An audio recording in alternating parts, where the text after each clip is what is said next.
Hello दोस्त, कैसे हैं? आशा करते हैं कि ठीक ही होंगे। और हम लोग पढ़ने वाले हैं आज क्लासिफिकेशन ऑफ नंबर, यानी इसका एक पार्ट हम लोग पढ़ चुके हैं, आज दूसरा पार्ट है और ये लास्ट पार्ट है।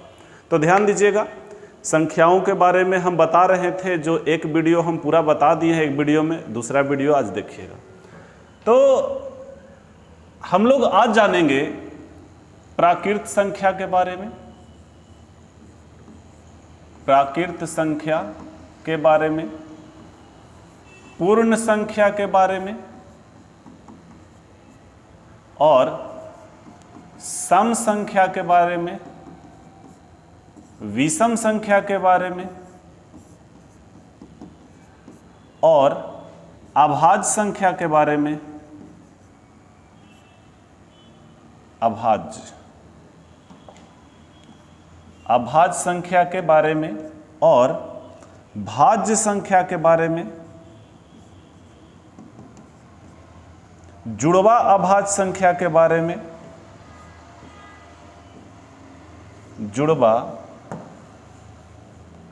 अभाज्य संख्या। और हम लोग क्या जानेंगे भाई? तो आओ हम लोग जानेंगे सह अभाज्य संख्या के बारे में, सह अभाज्य संख्या के बारे में। मतलब हम लोग इतना आज पढ़ेंगे। तो अगर आप चाहते हैं कि संख्या में किसी प्रकार का दिक्कत ना हो, पहचानने में, संख्या को पहचानने में या अंक को पहचानने में किसी प्रकार का दिक्कत ना हो, तो आप इस वीडियो को पूरा देखिए, क्लियर हो जाएगा। आइए देखिएगा, ध्यान दीजिएगा। प्राकृत संख्या मतलब नेचुरल नंबर, नेचुरल नंबर। पूर्ण संख्या का मतलब होल नंबर, सम संख्या का मतलब इवन नंबर, नंबर्स बोल सकते हैं आप। विषम संख्या का मतलब ऑड नंबर।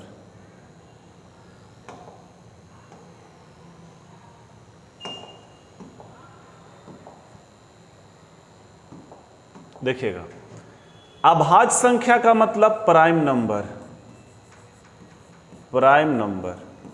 भाज्य संख्या का मतलब कंपोजिट नंबर।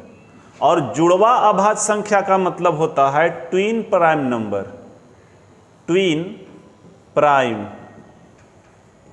नंबर। और सह अभाज्य का मतलब होता है को प्राइम नंबर। आज हम लोग इतना पढ़ेंगे, बारी बारी से हेडिंग दीजिए और सीखिए। चलिए नेक्स्ट। तो सबसे पहले क्या था? प्राकृत संख्या। क्या था भाई? प्राकृत संख्या यानी नेचुरल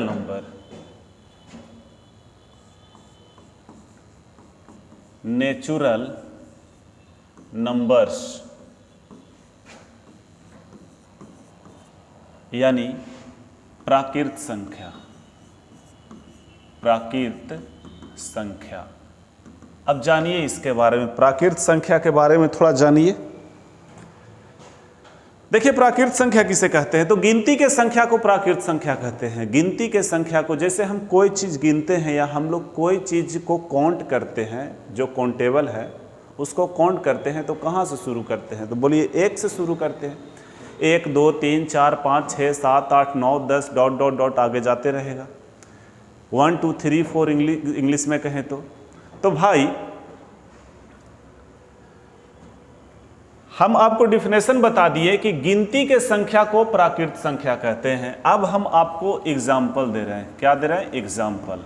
एग्जाम्पल मतलब 1 से शुरू होता है। 1 2 3 4 5 6 7 8 9 ये आगे आते रहेगा। प्राकृत संख्या कहाँ से शुरू होता है? बोलिए, 1 से शुरू होता है। कहाँ से शुरू होता है भाई? तो 1 से शुरू होता है। अब एक चीज आप देखिएगा कि प्राकृत संख्या में जो अंतर होता है वो 1 का होता है। कितना का? 1 का अंतर। प्राकृत संख्या में 1 का अंतर। तो अगला हेडिंग दीजिए, नेक्स्ट। पूर्ण संख्या। पूर्ण संख्या, पूर्णांक संख्या नहीं, पूर्णांक का मतलब इंटीजर होता है, तो वो हम बता चुके हैं। पूर्ण संख्या मतलब होल नंबर, होल नंबर्स, पूर्ण संख्याएं या होल नंबर्स। देखिए भाई, पूर्ण संख्याएं या होल नंबर्स कहने का मतलब है कि प्राकृत संख्या के जो सेट है या समूह है उसमें अगर हम जीरो को शामिल कर लेंगे तो वो पूर्ण संख्या का सेट या समूह कहलाएगा। मतलब आप प्राकृत संख्या का डिफिनेशन क्या जानते हैं? तो बोलिए एक से शुरू होता है और एक से अनंत तक के जाता है, तो हम इसको क्या कहेंगे? प्राकृत संख्या का सेट कहेंगे। लेकिन अगर हम जीरो को शामिल कर लें, मतलब हम एक से न गिन के हम जीरो से गिने, तो आप क्या गिन रहे हैं? पूर्ण संख्या। आप क्या बता रहे हैं? पूर्ण संख्या। मतलब हम कह सकते हैं कि 1 2 3 4 5 डॉट डॉट डॉट, ये कहाँ तक जाएगा आता पता नहीं है, लेकिन ये तो प्राकृतिक संख्या है, सॉरी प्राकृत संख्या है, प्राकृतिक नहीं प्राकृत संख्या है। अगर हम इसमें जीरो को शामिल कर देते हैं तो ये क्या कहलाएगा भाई? ये होल नंबर कहलाएगा, ये पूर्ण संख्या कहलाएगा। नेक्स्ट, अब हम लोग हेडिंग दिए थे, क्या हेडिंग दिए थे भाई? पूर्ण संख्या, सम संख्या के बारे में। चलिए देखिएगा सम संख्या के बारे में। सम संख्या, सम संख्या मतलब इवेन नंबर, इवेन नंबर, सम संख्या। अगर लिखना चाहते हैं तो लिख लीजिए, वैसी संख्या जो 2 से कट जाए, वैसी संख्या जो 2 से कट जाए उसे सम संख्या कहा जाता है। एग्जाम्पल के लिए 2 4 6 8 10 12 14 आगे ही आते रहेगा, कहाँ तक जाएगा पता नहीं है। लेकिन हम आप लोग को बोले थे कि भाई जीरो भी सम है। क्या है? जीरो सम है, क्योंकि जितना भी नियम है सम का, या जो भी उसका नियम कानून है, शर्त है, वो सबको फॉलो करता है। यानी सम होने का जितना भी नियम कानून है या शर्त है वो सबको फॉलो करता है। कौन? जीरो, सॉरी क्या बोल रहे हैं? जीरो। तो हम यहां पे लिख सकते हैं कि जीरो भी क्या है? तो सम है। यानी 0 2 4 6 8 10 ये डॉट डॉट कहां तक के जाएगा? अनंत तक के जाएगा। एक चीज देखिए, इसमें अंतर 2 का होता है। अंतर कितना का? 2 का। तो सबसे छोटी अगर सम अंक का बात करेंगे, क्योंकि संख्या तो बोल नहीं सकते हैं, संख्या तो 9 के बाद से शुरू होता है, ये सब अंक कहलाता है। और संख्या का जो डिफिनेशन होता है, कहता है कि अंकों के मेल से संख्या का निर्माण होता है। अगर संख्या बोलना है तो कम से कम 2 अंक को सटा के बोलिए, एक इकाई एक दहाई। और 2 से ज़्यादा आप कितनों बोल सकते हैं, लेकिन कम से कम 2 अंक सटा के बोलना होगा, तभी वो संख्या कहलाएगा। तो आप कहिए कि एक संख्या नहीं है, बोलिए एक अंक है, लेकिन आगे 0 लगा देंगे तो ये संख्या हो जाएगा। आगे 0 लगाएंगे तो संख्या, पीछे भी लगाएंगे तो संख्या। अब कहिए कि 6, ये 6 क्या है? तो बोलिए अंक है। अभी ये क्या है? अंक है, ये अंक है, लेकिन 0 आगे लगा दीजिए या 0 पीछे लगा दीजिए, ये संख्या हो जाएगा। मान पे प्रभाव नहीं पड़ेगा, लेकिन ये संख्या अब बना, क्योंकि अंकों के मेल से संख्या का निर्माण होता है, एक इकाई में एक दहाई में। बहुत ज़्यादा गर्मी है, चलिए। तो अब हेडिंग दीजिए अगला, विषम संख्या। विषम संख्या मतलब ऑड नंबर्स, ऑड नंबर्स। वैसी संख्या जो 2 से ना कटे। इसका उदाहरण है, सम वाला एकदम सेम उदाहरण है विषम वाला में, लेकिन उल्टा है। सम वाला है, सम वाला जो है उसमें 2 से कटना चाहिए, और विषम वाला जो 2 से ना कटे। तो हम कह सकते हैं 1 3 5 7 9 11 आगे ही आते रहेगा, कहाँ तक आएगा पता नहीं है। ये अंतर इसमें कितना का होता है भाई? तो इसमें भी अंतर 2 का होता है। ठीक है, सबसे छोटी अगर विषम अंक कहें तो क्या है? 1 है। हम इसको संख्या बोल सकते हैं 0 1 लगा के, विवाद नहीं होना चाहिए। आगे बढ़िए।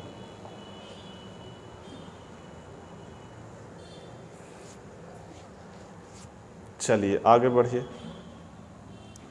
अगला क्या था थोड़ा देख लेते हैं, सीरियली हम देखना चाह रहे हैं, ऐसे तो दिमाग में है ही। अभाज्य संख्या, भाई अभाज्य संख्या का बात हुआ है। अभाज्य अभाज्य अभाज्य संख्या मतलब प्राइम नंबर। आप प्राइम नंबर अभाज्य संख्या को समझिए। यहाँ पे वैसी संख्या, इसका डिफिनेशन लिख सकते हैं कि वैसी संख्या जिसका केवल और केवल 2 फैक्टर हो और दोनों फैक्टर अलग अलग हो। जिसका केवल और केवल 2 फैक्टर हो और दोनों फैक्टर में डिफरेंस होना चाहिए, डिफरेंट होना चाहिए, अलग अलग होना चाहिए, दोनों फैक्टर अलग अलग होना चाहिए। तो क्या क्या होना चाहिए? तो एक 1 होना चाहिए और एक स्वयं होना चाहिए। एक 1 होना चाहिए, एक स्वयं होना चाहिए। अगर ये नियम कोई भी अंक या संख्या फॉलो कर रहा है तो हम उसे कह सकते हैं कि ये क्या है? तो ये प्राइम नंबर है, ये प्राइम अंक है। आगे जैसे अगर हम लिखते हैं 2, तो 2 का फैक्टर कीजिए तो 1 और 2, बोलिए 1 है और स्वयं है और दोनों में डिफरेंट है, दोनों अलग अलग है, तो हम कह सकते हैं 2 प्राइम नंबर है। 2 क्या है? प्राइम नंबर है। 2 क्या है? प्राइम नंबर है। आगे क्या 3 प्राइम नंबर है? तो बोलिए बिल्कुल है, 1 और 3 दोनों अलग अलग है। क्या 4 है? तो बोलिए नहीं। क्या 5 है? तो बोलिए हाँ। 7 हाँ। 9 नहीं, 10 नहीं, 11 है, 13 है, 17 है, 19, 23। आप समझ रहे हैं? ठीक है। तो वैसी संख्या जिसका केवल और केवल 2 फैक्टर हो, 2 के अलावा कुछ ना हो, तो हम उसे क्या कह सकते हैं? तो उसे हम कह सकते हैं प्राइम नंबर। उसे क्या कह सकते हैं भाई? तो उसे हम प्राइम नंबर कह सकते हैं। प्राइम नंबर यानी अभाज्य संख्या। अब आगे जरा देखिए। अच्छा 1 मिनट इस पे थोड़ा और बात हो जाए प्राइम नंबर पे। चलिए, तो इस पे सवाल डायरेक्ट आता है। इस पे सवाल डायरेक्ट आता है। पहला सवाल आता है कि वह संख्या बताइए या वह अंक बताइए जो प्राइम है और प्राइम होने के साथ साथ सम है। तो वो केवल और केवल 2 है। इकलौता 2 ऐसा अंक है जो सम भी है और अभाज्य भी है। क्या है? अभाज्य। और बाकी इसके अलावा जितना भी प्राइम नंबर होगा वो सारा के सारा कैसा होगा? तो वो विषम होगा, वो ऑड होगा। समझ पा रहे होंगे मेरा बात? अच्छा, और बात दूसरा क्या कहेगा? दूसरा कहेगा आपसे कि 1 से 100 तक कितने प्राइम नंबर होते हैं। बस यही ज़्यादातर सवाल आता है। 1 से 100 तक तो याद कर लीजिएगा कि 25 को होता है। मतलब 1 से 100 तक में 25 गो और 1 से 50 तक में अगर हम याद करेंगे तो 15 गो, और 50 से लेकर 100 तक याद करेंगे तो 10 गो, यानी टोटल कै गो? 25 गो। कै गो भाई? 25 गो। ये था दूसरा। ठीक है। अब